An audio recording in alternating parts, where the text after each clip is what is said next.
Nascem as histórias com homens respeitados, acabam sempre todas com mulheres que os salvaram da morte e do intelecto, de insectos que os picaram, de turvas lendas velhas que não querem não lembrar.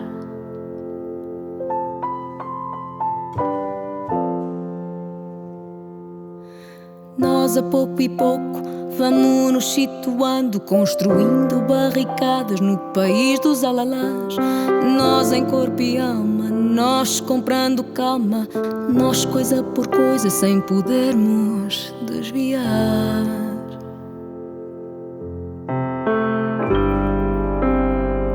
Nós aleitadoras, nós conquistadoras, brilhantes ativistas da vida cotidiana.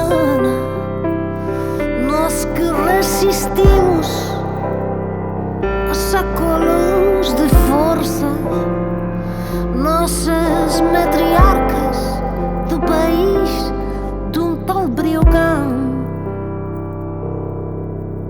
Começam as histórias com homens respeitados, acabam sempre todas com mulheres que os salvaram da morte do sujeito, dos medos mais levianos, dos mitos mais mundanos que não querem nem lembrar.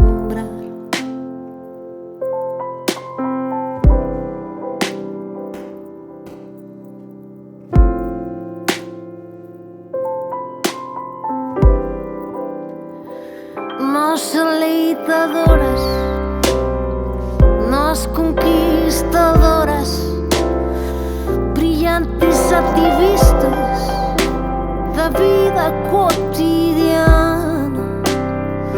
Nós que resistimos a sacolos de força, nossas matriarcas